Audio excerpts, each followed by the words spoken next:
Irmãos, nós vamos abrir a palavra do Senhor, ainda no livro dos Salmos, Salmo de número 121.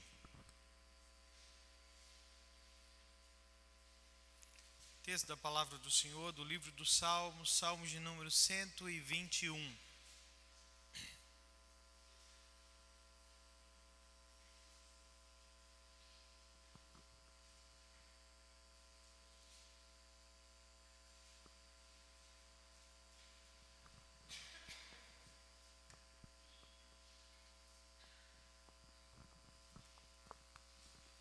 Salmo de número 121. Diz assim a Escritura: Eleva os olhos para os montes, de onde me virá o socorro? O meu socorro vem do Senhor que fez o céu e a terra. Ele não permitirá que os teus pés vacilem, não dormitará aquele que te guarda. É certo que não dormita nem dorme o guarda de Israel. O Senhor é quem te guarda, o Senhor é a tua sombra, a tua direita. De dia não te molestará o sol, nem de noite a lua. O Senhor te guardará de todo mal, guardará a tua alma. O Senhor guardará a tua saída e a tua entrada, desde agora e para sempre. Vamos orar ao Senhor mais uma vez. Senhor, nós bendizemos o nome do Senhor, tão grande salvação e o privilégio que temos de cantar a bondade e a misericórdia do Senhor sobre as nossas vidas, todos os dias da nossa jornada aqui. Obrigado, Senhor. Que o Senhor receba o nosso louvor, a nossa gratidão e que o Senhor fale conosco agora através da Tua palavra. É o que nós oramos, agradecidos, no nome de Jesus. Amém. No livro de Êxodo, no capítulo de número 23, a partir do verso 14 até o verso 19, Moisés está instruindo o povo, a mandato, sob ordens do Senhor, a falar sobre como deveria ser a vida do povo do Senhor quando eles entrassem na terra da promessa. E nesses versos do capítulo 23, versos 14 a 19, Deus diz ao povo que quando eles estivessem estabelecidos na terra e Deus escolhesse um lugar para fazer ali repousar o seu nome, e aquele lugar ser o lugar de adoração do povo, todo israelita deveria sair da sua terra, da sua casa, 3 vezes por ano, para ir até esse lugar de adoração, para ali celebrar ao Senhor. Essas festas, esses festivais, eles tinham o propósito de lembrar o povo que, em termos espirituais, ainda que eles estivessem agora assentados sobre a terra, ou que fossem assentados na terra da promessa, em termos espirituais, eles ainda continuariam sendo peregrinos dependentes do Senhor. A Páscoa deveria lembrá-los de que um dia eles foram escravos e foram libertos pelo poder do Senhor. O Pentecostes deveria lembrar que eles eram e continuavam sendo dependentes do Senhor e da sua graça, e que eles deveriam responder a essa dependência com gratidão. E a festa dos tabernáculos deveria lembrá-los do caráter temporário da jornada da vida deles nessa terra. Então, com base nisso, surgiu a necessidade de se produzir um inário que fosse usado por esse povo peregrino, para que quando eles subissem a esse lugar, que depois foi escolhido para ser a cidade de Jerusalém, que era o lugar mais alto da terra da Palestina, cerca de 822 metros acima do nível do mar. Então, um inário era necessário, e nós então temos o conhecimento desses cânticos, que são chamados cânticos de romagem, ou cânticos de peregrinação, cânticos das subidas, cânticos dos degraus, os salmos de número 120 até o salmo de número 134. Quando nós pensamos nestes salmos, eu quero que você tenha em mente que esses salmos funcionam para nós como uma espécie de, playlist musical aí da jornada, as músicas que deveriam embalar a jornada, a peregrinação desse povo do Senhor, enquanto eles estavam lá concentrados naquilo que Deus havia feito por eles. Nós olhamos esses salmos e quando nós os lemos, nós damos de cara com os sentimentos do povo de Deus em diversas situações da sua jornada. Quando eles têm que lidar com angústia, com o medo, com a esperança, com a confiança, quando eles têm que lidar com tristeza, com dor, com alegria, com o sentimento de vingança, quando eles precisam lidar com a adversidade, com a queda em pecado. Como é que eles, peregrinos, deveriam se comportar diante dessas situações? Como nós, servos do Senhor, peregrinos dessa temporada, dessa atual jornada de vida, devemos nos comportar diante dessas situações, desses sentimentos. Começamos aqui a semana passada com o Salmo de número 120, que fala da angústia do salmista, quando ele teve o seu coração despertado para voltar-se para Deus, quando ele muda a sua rota de vida, agora na busca pela presença do Senhor, e o que ele descobre é que ele vive em um mundo marcado por ilusões, por mentiras, e em um mundo que está em constante oposição a Deus e àqueles que buscam a presença do Senhor. Chegamos hoje então ao Salmo de número 121, que é um dos mais belos e mais amados salmos do cancioneiro aqui do livro dos Salmos de forma geral, e é chamado muitas vezes de o Salmo do peregrino ou Salmo do viajante. Alguns o chamam de o Salmo do soldado, Há uma informação muito interessante que diz que quando o grande missionário e explorador escocês, Dr. David Livingstone, quando ele se preparava para viajar para a África, para pregar o evangelho ali, no século XIX ainda, ele se reuniu ao seu pai, que já estava velho, e a irmã única que ele tinha, e ele leu esse salmo, e ele orou com seu pai, com a sua irmã, e foi despedido por eles para pregar o evangelho lá na África, onde ele gastou toda a sua vida. É dito também que a sogra do Dr. Livingstone, a senhora Mary Moffat, disse a ele em carta que todas as vezes que se lembrava dele, seu genro e da sua filha e dos netos, ela se lembrava do Salmo 121 e orava para que o Salmo 121 fosse de fato vivenciado, experimentado na vida daquele grande servo do Senhor. Então, são características interessantes desse salmo. E algo que me chama a atenção do Salmo 121 pasmem vocês, que os judeus devotos não têm o Salmo 91 como um salmo de proteção predileto, como nós cristãos fazemos, Vocês sempre sabem disso, que a gente chega na casa dos crentes, está lá a Bíblia aberta no Salmo 91. Nos judeus devotos, o salmo predileto deles é o Salmo 121.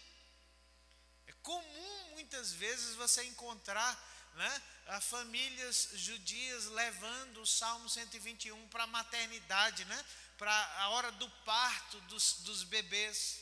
É comum encontrar o Salmo 121 nos carrinhos de bebês judeus, nos quartos das crianças. Então eles têm essa relação com o Salmo 121, como muitos cristãos têm com o Salmo 91. E a razão está clara aqui para nós, porque é um cântico que fala sobre a confiança no cuidado providencial de Deus sobre a vida do seu povo. né? Eles estão cantando sobre o cuidado, sobre a proteção do Senhor. E nós olhamos esse texto, irmãos, e a primeira coisa que chama a nossa atenção para esse texto é a pergunta sincera e também a resposta sincera que o salmista dá, né, nos 2 primeiros versos, quando ele considera sobre as dificuldades e os perigos que envolviam a jornada dos peregrinos. Vamos pensar aqui, aquela jornada até Jerusalém era uma jornada de alguns dias, né, para adorar o Senhor, e essa jornada era uma jornada marcada por dificuldades. E esse salmista está consciente de que havia muitos perigos em seu caminho enquanto ele anda para adorar o Senhor. Ele se reconhece como alguém que é vulnerável. Olha aí o verso 1 e o verso 2, ele diz assim: eleva os olhos para os montes, de onde me virá o socorro? O meu socorro vem do Senhor que fez o céu e a terra. Esse homem ora, buscando o socorro da parte do Senhor em toda e qualquer situação que ele pudesse vir a enfrentar na sua jornada. E a sua pergunta é uma pergunta honesta. Ele diz assim: quem poderá me ajudar? Né? Parece até a pergunta lá do Chapolin Colorado, né? E agora, quem poderá me ajudar? O salmista honestamente olhou para um cenário que tinha diante de si, os montes ainda distantes de Jerusalém, enquanto ele viajava para adorar. E ele está ainda longe do lugar da adoração. E essa é uma pergunta sincera com a qual todos nós podemos nos identificar. Onde é que a gente obtém ajuda? Onde é que nós procuramos ajuda, socorro, quando a nossa jornada, quando a nossa peregrinação, ela vai se tornando mais difícil? Quando nós consideramos, né, o que isso significa em termos espirituais, irmãos, o Salmo 120 diz que o salmista disse sim para Deus e disse não para o mundo. Algumas pessoas imaginam que quando nós começamos a buscar a Deus, todas as nossas questões são resolvidas, todos os nossos problemas se acabam. Algumas pessoas creem que quando se voltam para Deus, que quando creem em Cristo, elas não sofrem nenhum tipo de adversidade, que cristãos não se acidentam, que cristãos não adoecem, que servos do Senhor não enfrentam problemas financeiros, que eles não têm crises matrimoniais, não têm problemas com os filhos. E quando alguma coisa assim acontece, talvez isso é sinal de que haja alguma coisa errada no seu relacionamento para com Deus, né? Haja algum problema, alguma dificuldade na caminhada com Deus. Nós nos enganamos se nós pensamos assim, porque o salmista está dizendo a nós, de uma forma clara, que a nossa jornada em direção a Deus, né, nós temos uma primeira e grande surpresa nessa jornada, é que há dificuldades a serem enfrentadas. Aquele homem olhou para os montes, ele ergueu os olhos, elevou os olhos. E quando nós pensamos no que isso significa, há duas possibilidades para esses montes que ele viu. Uma delas, a primeira delas, é que talvez ele se refira aos montes como o lugar onde ele pode encontrar ajuda. Vamos pensar que Jerusalém é o lugar mais alto da terra da Palestina, E dentro de Jerusalém há um lugar mais alto, que é o Monte Sião, onde ficava o templo, onde ficava a Arca da Aliança, o símbolo máximo da presença de Deus. É possível que aquele homem esteja olhando para os montes, né, no anseio pela adoração, e ele esteja expressando a sua confiança em Deus. Mas é possível que haja uma segunda razão, né? Que ele olhe para os montes, e os montes sejam justamente a razão pela qual ele precisa de ajuda.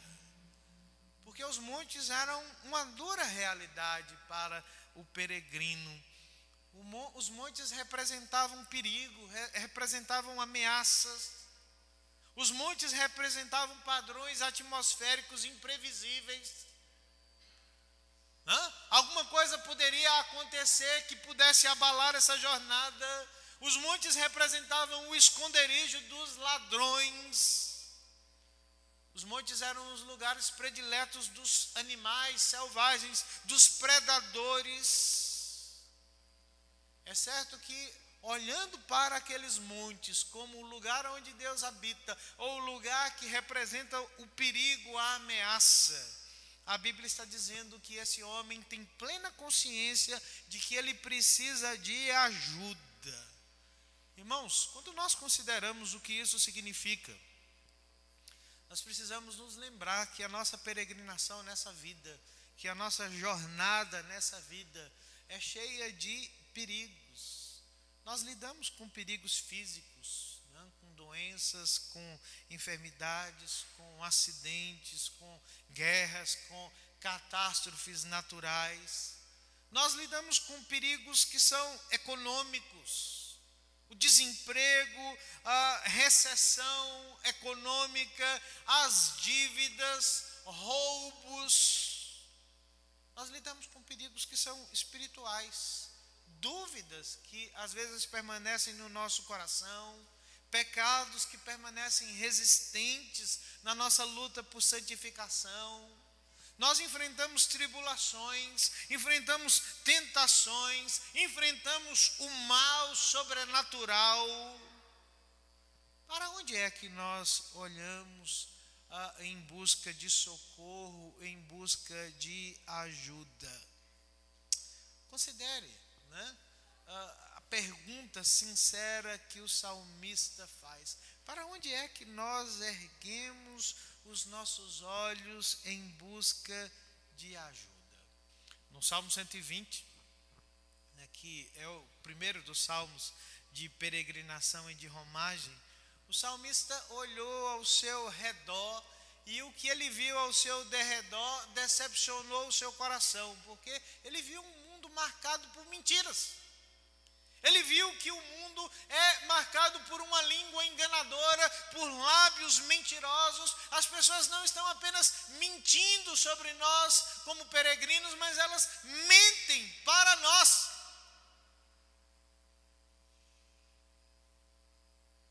Não é possível encontrar ajuda quando nós olhamos ao derredor. Não é possível encontrar ajuda quando nós olhamos para a natureza. É possível também que os montes, tragam ao coração do salmista essa evocação do culto pagão, popular dos dias de outrora, porque eram nos lugares altos que os pagãos procuravam ajuda. Eram nos lugares altos que Baal, o deus da prosperidade, era cultuado. Eram nos lugares altos que Azerá, a esposa de Baal, era buscada. Então as pessoas diziam o seguinte: olha, você está com algum problema financeiro, algum problema de ordem econômica, venha aos montes. O salmista está rejeitando o culto à natureza. Ele diz assim: olha, a nossa ajuda não vem da criatura ou da criação. A nossa ajuda só pode vir daquele que é o Criador. Para onde é que nós erguemos os nossos olhos em busca de ajuda? Se nós não podemos olhar para o nosso derredor, para aquilo que está fora de nós, será que nós podemos olhar para dentro de nós em busca de ajuda. Nós vivemos em uma era complicada, essa era da autoajuda, porque as pessoas estão constantemente dizendo umas às outras que você tem dentro de você tudo o que você precisa para superar os seus problemas, as suas adversidades. Isso é mentira. Não basta ter foco, não basta ter fé, não basta ter força em você mesmo. Porque olhar para dentro de nós é para olhar para um coração enganoso, desesperadamente corrupto. Nós não podemos encontrar ajuda dentro de nós mesmos. Nós não podemos olhar dentro de nós, nós não podemos olhar para fora de nós. O salmista diz que a única resposta que nós podemos dar a essa questão sincera, a essa pergunta sincera, é elevar os nossos olhos além dos outros, além de nós mesmos, e dizer: o nosso socorro vem do Senhor, que é o Criador do céu e da terra. Se ele olha para o lugar onde Deus habita, ele olha para a presença do Senhor, ele está dizendo a nós, irmãos, que se a nossa ajuda não vier do Senhor, a nossa ajuda não virá de nenhum outro lugar.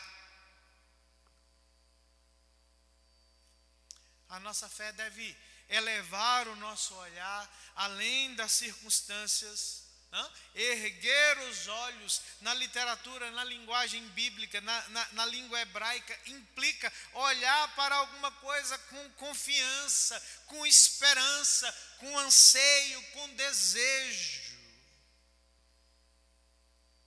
Esse homem diz que a nossa ajuda só pode vir da presença do Senhor. É importante considerarmos o que a Bíblia nos ensina, né? Eu sempre olho para as Escrituras e percebo, irmãos, como muitas vezes a Bíblia alterna, né, para nós uma compreensão entre riscos que são ameaçadores na vida do povo de Deus e, ao mesmo tempo, para garantias de segurança que são verdadeiras. Olhe para a vida dos chamados heróis da fé. Nós terminamos há poucos dias aqui a nossa série de mensagens sobre os heróis da fé, mas é sempre bom considerarmos como aqueles grandes servos do Senhor viveram essa combinação de riscos que tiravam o fôlego, mas ao mesmo tempo eles estavam firmados em uma confiança que era sobrenatural. Olhe para a história dessas pessoas. O que levou Moisés a desafiar o faraó? O que levou Davi a desafiar Golias? O que levou Paulo a se sentar numa prisão romana? Esses são riscos ameaçadores, mas ao mesmo tempo, nós descobrimos que nada disso faria sentido se essas pessoas não estivessem convictas de onde é que elas poderiam encontrar a ajuda, de onde é que elas poderiam depositar a sua esperança, porque elas estavam sob os cuidados de Deus.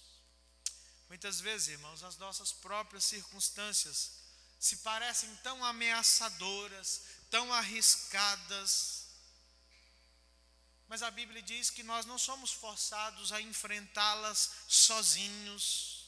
O Salmo 121 nos previne desse risco, né, de nós acharmos que nós enfrentamos as nossas ameaças sozinhos, né, ou talvez de concluir que se alguma coisa nos ameaça é porque talvez Deus tenha se cansado de nós e Deus tenha mudado o seu interesse para com o seu povo. Não, o salmista diz assim: olha, o meu socorro vem do Senhor, que é o Criador do céu e da terra. Por que ele enfatiza a obra da criação nesse aspecto do cuidado do Senhor? Porque ele está declarando para nós o poder infinito que Deus tem. Quando nós consideramos a criação de todas as coisas, a Bíblia diz que Deus criou tudo do nada. Pelo poder da sua palavra, Ele diz, haja luz e houve luz. Ele diz, haja firmamento, haja tudo na criação. Pelo poder da sua palavra, Deus criou tudo do nada. Imagine o que isso significa. O poder que criou tudo do nada, o poder que preserva todas as coisas, é o poder que está agora se voltando para a vida do povo do Senhor, para que as coisas que são importantes na nossa jornada não se tornem nada na nossa vida. É nisso que o salmista busca refúgio, é nisso que o salmista busca socorro. Ele se volta para aquele que tem poder sem limites. É para isso, irmãos, que nós precisamos nos voltar em tempos de tribulação, fortalecer a nossa confiança em Deus, nos lembrarmos dessa verdade que é imutável. Aquele que fez os céus e a terra é aquele que pode fazer qualquer coisa na vida do seu povo. Conta uma história que um dia um cristão estava sendo perseguido, pela sua fé, por causa da sua esperança no Senhor, na sua confiança no Senhor, e ele estava em uma situação de extremo risco, e pessoas estavam no seu encalço, e aquele homem chega numa determinada caverna, e entra naquela caverna e faz uma oração, diz assim: Senhor, me proteja do mal, livra-me desses que me perseguem. E enquanto ele ora, ele viu uma aranha que descia do teto da caverna, e de repente aquela aranha começou a tecer uma teia perto de onde ele estava. E ele continuou orando, pedindo a graça do Senhor, a intervenção do Senhor, e aquela aranha continuou a trabalhar. E algum tempo depois, os seus perseguidores chegaram até a entrada da caverna, e alguém disse para o outro: vamos olhar se esse cristão não está aqui dentro. E fez jeito de entrar na caverna, e o outro disse assim: não, eu tenho certeza que ele não está aqui. Veja só, tem uma teia de aranha ali. Isso mostra que ninguém entrou aqui. Imagine só, é o Deus que tem poder sem limites, que do nada cria alguma coisa para abençoar e socorrer o seu povo. Esse servo do Senhor se conforta com essa certeza. Ele diz assim: o meu socorro está naquele que criou os céus e a terra. É aí que nós vemos uma mudança acontecendo no texto do Salmo 121. Do verso 3 até o verso de número 8, o salmista vai então fazer um sermão. Se você olhou aí direito, você vai ver que nos dois primeiros versos, verso 1 e o verso 2, os pronomes que ele usa são todos de primeira pessoa do singular. Ele diz assim: eu elevo os olhos para os montes, de onde me virá o socorro? O meu socorro vem do Senhor que fez os céus e a terra. Mas agora, do verso 3 ao verso 8, o salmista muda para a segunda pessoa do singular. Por que essa mudança ocorre? Temos duas razões para considerar nessa mudança. Primeiro, é que talvez esse salmo tenha sido elaborado como um salmo responsivo. Os peregrinos perguntavam, à medida que caminhavam na jornada, diziam o seguinte: eleva os meus olhos para os montes, de onde me virá o socorro? O meu socorro vem do Senhor que fez os céus e a terra. E o sacerdote que acompanhava talvez esses peregrinos na jornada também recitava e dizia o seguinte: olha, ele não permitirá que os teus pés vacilem, não dormitará aquele que te guarda. É certo que não dormita nem dorme o guarda de Israel. O Senhor é quem te guarda, o Senhor é a tua sombra, a tua direita. De dia não te molestará o sol, nem de noite a lua. O Senhor te guardará de todo mal, guardará a tua alma. O Senhor guardará a tua saída e a tua entrada, desde agora e para sempre. É possível que o sacerdote fizesse isso, porque o salmo também foi elaborado para contemplar a chamada bênção sacerdotal, né? Que era a bênção que abençoava lá os peregrinos, né? O Senhor te abençoe e te guarde, o Senhor faça resplandecer o rosto sobre ti e tenha misericórdia de ti. É possível que uma razão seja essa, mas no entanto, irmãos, é possível que uma outra razão seja que o salmista esteja falando com a sua própria alma, que ele esteja pregando para si mesmo. Sabe por quê? Porque ele vê a necessidade de ajustar ao seu coração e à sua mente duas verdades. Primeira verdade: socorro vem do Senhor que criou os céus e a terra. E a outra verdade é: esse Deus que criou todas as coisas é o meu protetor e o meu guardião pessoais.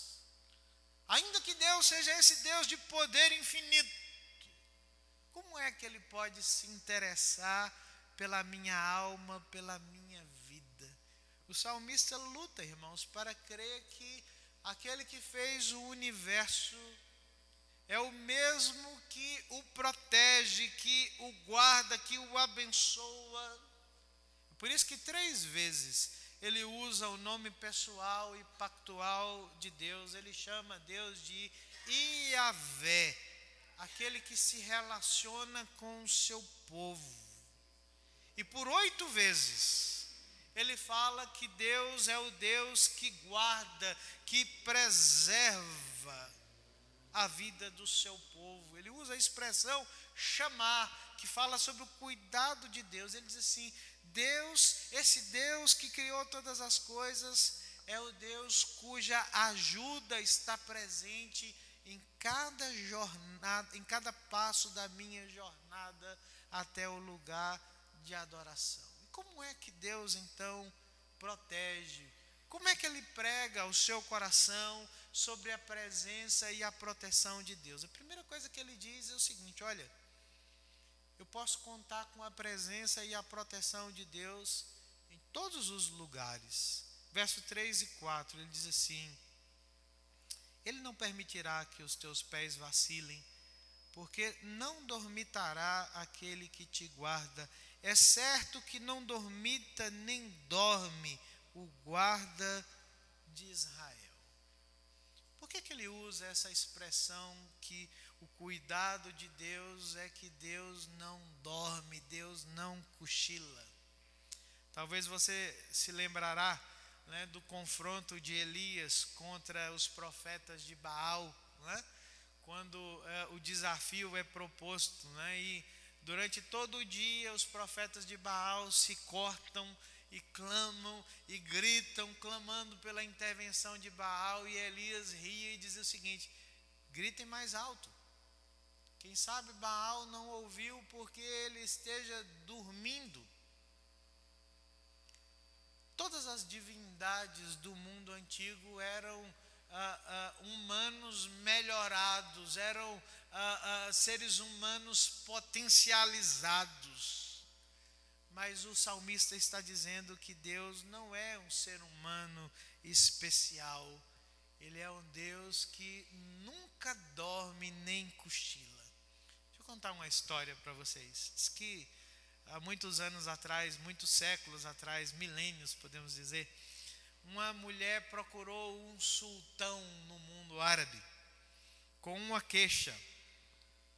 Ela pedia uma indenização, porque alguns dos seus bens foram perdidos. Ela era uma mulher pobre que tinha pouca coisa, e essas poucas coisas que elas tinham foram lhe tiradas. E o sultão então pergunta a ela na audiência: como foi que você perdeu estas coisas? E ela respondeu: eu dormi. eu dormi e um ladrão entrou na minha casa e me roubou. E o sultão perguntou a ela: mas por que você dormiu? E ela respondeu: eu dormi porque eu acreditei que Vossa Majestade nunca dormia. E o sultão ficou tão impressionado com a resposta daquela mulher que ordenou que a sua perda fosse recompensada, que ela fosse compensada pelo dinheiro, pelo tesouro do seu palácio. Irmãos, é um grande consolo e conforto para nós saber que o Deus que nos acompanha na jornada é um Deus que nunca dorme. Daqui a algum tempo, quando nós saímos desse culto, todos nós iremos descansar nas nossas casas, nós vamos dormir, uns mais cedo, outros mais tarde, depois do relatório do futebol, do dia, não importa, né? Mas nós dormiremos. Quem garante para vocês que tudo acontecerá ou correrá bem nessa noite de sono? O Deus a quem nós servimos, o Deus em que nós confiamos. O salmista crê nisso, ele diz assim: olha, Deus é o Deus que me protege em todos os lugares. Mas não é só isso. Ele crê na presença e na proteção de Deus também em todas as situações da sua vida. Olhe para o verso 5 e o verso 6. Ele diz assim: o Senhor é quem te guarda, o Senhor é a tua sombra à tua direita. De dia não te molestará o sol, nem de noite a lua. É possível que esse homem esteja comparando Deus à sua própria sombra. É como se ele dissesse o seguinte: olha, onde eu vou, Deus está comigo, sempre presente. Quando ele fala sobre o sol, ele fala sobre um dos perigos que acompanhava a jornada dos peregrinos, que era a insolação. Já sofreu de insolação? Né? Já esteve aí na praia, ou na cachoeira, ou na piscina, exposto ao sol todo dia?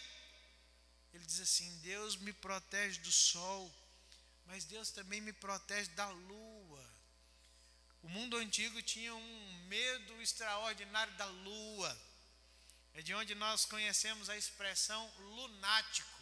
Sabe quem eram os lunáticos? Eram aquelas pessoas que estavam sob o poder da lua, que mudava a sua vida.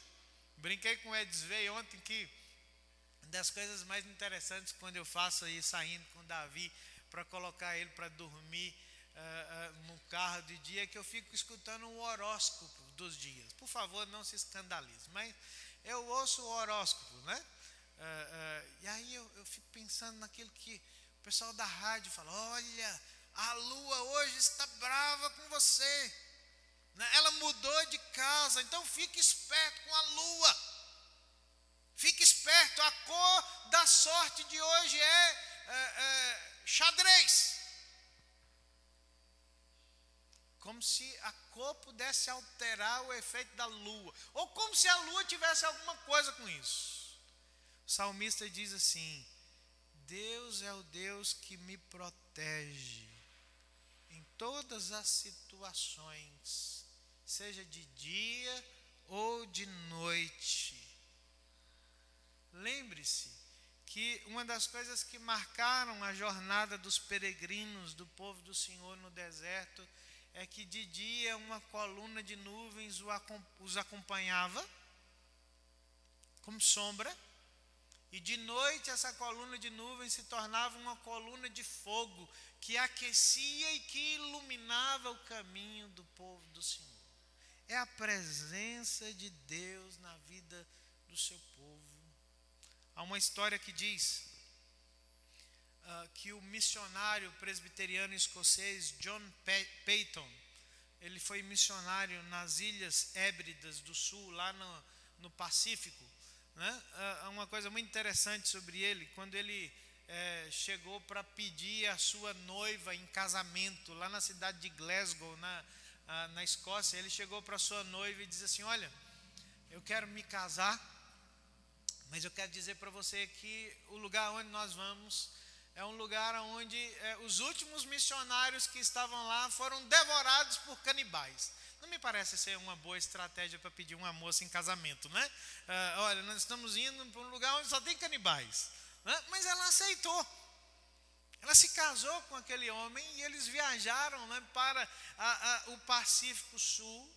E lá eles foram para a cabana que era da missão. E naquela noite que eles chegaram, eles ouviram o barulho dos canibais que rodearam a cabana. Eles ouviam os passos, eles ouviam as vozes, mas ninguém entrou naquela cabana naquela noite. E no próximo ano, todo ele, ninguém entrou na casa dos missionários. E John Peyton, então, começou o seu trabalho missionário. Ele aprendeu a língua daquele povo, ele pregou o evangelho para eles, e o chefe da tribo se converteu. E eles conversaram um dia, o chefe da tribo conversando com o missionário, falou assim: olha, tem uma coisa aqui que não sai da minha cabeça. No dia que você chegou, nós rodeamos a sua casa, nós estávamos prontos para entrar na sua casa. Quem eram aqueles homens que tinham espadas das mãos e que rodearam a sua casa e impediram a nossa entrada na sua casa? Irmãos, Deus guarda aqueles que são seus de todo mal, em todas as circunstâncias, em todas as situações. Não importa se de dia, se de noite. O salmista está pregando para o seu coração e para a sua alma, dizendo o seguinte: eu creio na presença e na proteção de Deus, não só em todos os lugares, mas em todas as situações que envolvem a minha peregrinação sobre essa terra. E por fim, ele diz que a presença e a proteção de Deus estão com ele em todo o tempo. Verso 7 e verso 8, ele diz assim: o Senhor te guardará de todo mal, guardará a tua alma. O Senhor guardará a tua saída e a tua entrada desde agora e para sempre. O Senhor guardará a tua saída e a tua entrada. Quando ele usa essas expressões, né, elas são sinônimos de vida e de morte. O que ele está dizendo a nós é que ele crê que a presença de Deus e a proteção de Deus, né, estão durante todo o curso da sua jornada, da sua vida, e que Deus é o Deus que os livra de todo mal. Que mal é esse que o salmista diz que Deus nos protege? É do mal circunstancial? Não. Pode ser que algumas vezes Deus nos livre dos males circunstanciais. Pode ser que algumas vezes nós, né, vençamos algumas enfermidades, que nós vençamos crises materiais, mas pode ser que outras vezes não. Mas a proteção que ele garante que Deus dá é do mal supremo. Sabe o que é o mal supremo? É a certeza que o salmista está nos dando que nada desses perigos, dessas adversidades, terão um poder maléfico sobre a vida do povo. Ou seja, nada poderá separar-nos do propósito de Deus e da presença de Deus nas nossas vidas. A Bíblia deixa bem claro para nós que a fé não nos isenta de dificuldades, mas a sua promessa é que nós somos preservados de todo mal em meio às adversidades e às dificuldades que nós enfrentamos nessa terra.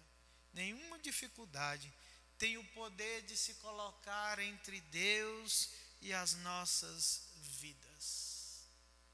Concluindo, irmãos, Deus é o Deus que nos protege com a sua presença em todos os lugares, em todas as situações, em todas as condições e para todos sempre.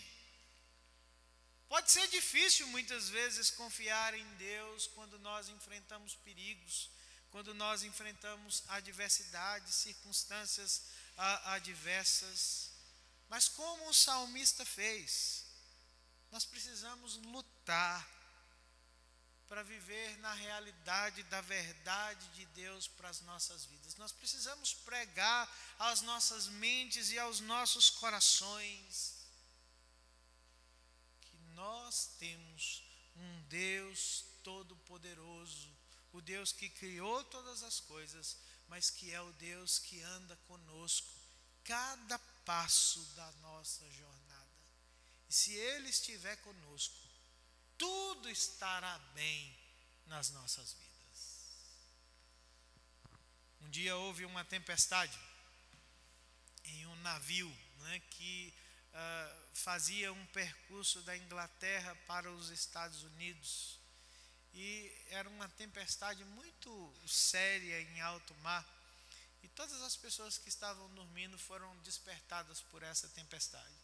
E a última pessoa que foi despertada na tempestade foi uma pequena menina, que era filha do capitão do barco. E as pessoas acordaram ela com medo e ela disse o seguinte: o que está acontecendo? Aí disseram a ela: olha, tem um temporal que está balançando o navio. E ela perguntou: meu pai está no convés? Está na cabine? E responderam para ela: sim, seu pai está lá. Ela falou: então está tudo bem. E voltou a dormir. Deus, que é o nosso Pai, continua no controle de todas as coisas. O salmista diz assim: eu elevo os meus olhos e eu busco socorro e ajuda. E a minha ajuda e o meu socorro só podem vir de um lugar, daquele que criou todas as coisas, que sustenta todas as coisas, mas cuja melhor notícia é que Ele não é um Deus que apenas criou todas as coisas, que sustenta todas as coisas. Ele é o meu Pai. Ele está presente comigo. E se Ele está comigo, tudo vai bem com a minha alma. Vamos ficar